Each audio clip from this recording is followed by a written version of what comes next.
తెలంగాణ జాగృతి అధ్యక్షురాలు కల్వకుంట్ల కవిత బీఆర్ఎస్ నేత హరీష్ రావుపై తీవ్ర స్థాయిలో విమర్శలు గుప్పించారు.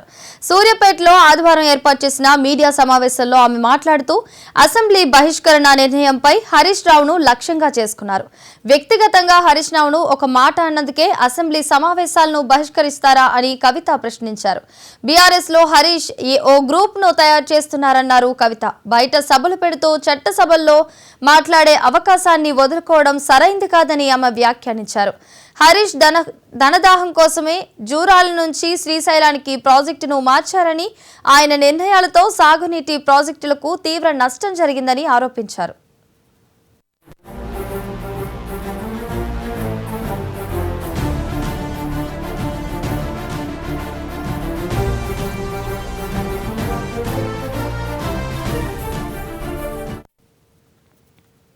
అదే సమయంలో కాంగ్రెస్ ప్రభుత్వంపై కూడా కవిత విమర్శలు చేశారు. ప్రతిపక్షం లేని సభలో కృష్ణా జలాలపై ప్రభుత్వం అబద్ధాలు చెబుతోందన్నారు.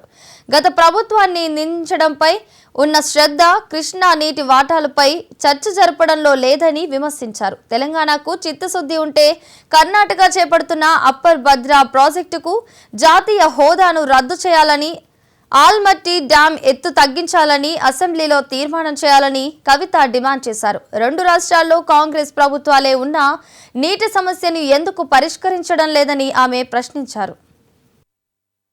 నది మీద చర్చ జరుగుతుంది, జిహెచ్ఎంసీ మీద చర్చ జరుగుతుంది, ఇంకా అనేకమైనటువంటి ఇంపార్టెంట్ బిల్లుల మీద చర్చ జరుగుతుంది. ఈ సందర్భంగా ఏమైంది, ముఖ్యమంత్రి గారు నేను గతంలో ఉన్న పార్టీలో ఒక గుంటనక్క గారు ఉంటారు, వారిని మీరందరూ హరీష్ రావు గారిని పిలుచుకుంటారు.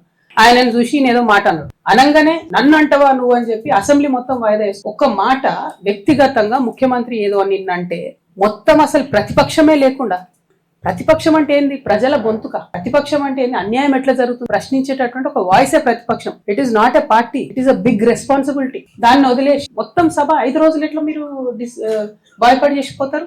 ఏంది, కేవలం హరీష్ రావు గారిని ఒక మాట అన్నట్టు బాయ్కాట్ చేసిపోతారా? కేసీఆర్ గారిని ఎన్ని తిట్లు తిట్టినా రేవంత్ రెడ్డి గారు ఎప్పుడన్నా బాయ్కాట్ చేసిన హరీష్ రావు గారు? మొన్న ఈ గుంటనక్కకు డిప్యూటీ ఫ్లోర్ లీడర్ ఇవ్వగానే నేను చెప్పిన బీఆర్ఎస్ పార్టీని ఎవరు కూడా కాపాడలేరు అసెంబ్లీకి రాకపోతే అని. ఏం చేసిరు నిన్న?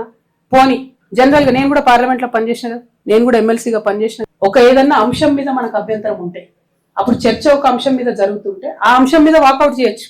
హరీష్ రావు గారు 2016లో 3% కృష్ణానదిలో నీళ్లు తగ్గిస్తూ 34% తెలంగాణకు 66% ఆంధ్రాకు అని చెప్పి ఒప్పందం మీద సంతకం పెట్టి, అది కరెక్టా కాదా హరీష్ రావు గారు? మీరు జవాబు చెప్పాలి.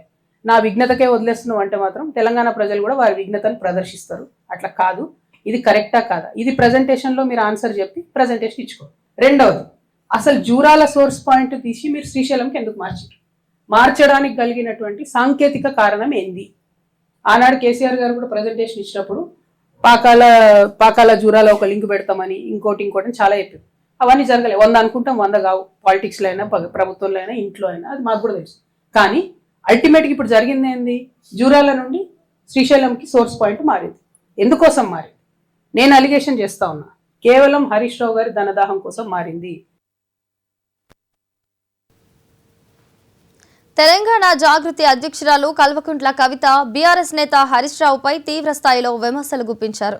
సూర్యాపేటలో ఆదివారం ఏర్పాటు చేసిన మీడియా సమావేశంలో ఆమె మాట్లాడుతూ అసెంబ్లీ బహిష్కరణ నిర్ణయంపై హరీష్ రావును లక్ష్యంగా చేసుకున్నారు. వ్యక్తిగతంగా హరీష్ రావును ఒక మాట అన్నందుకే అసెంబ్లీ సమావేశాలను బహిష్కరిస్తారా అని కవిత ప్రశ్నించారు.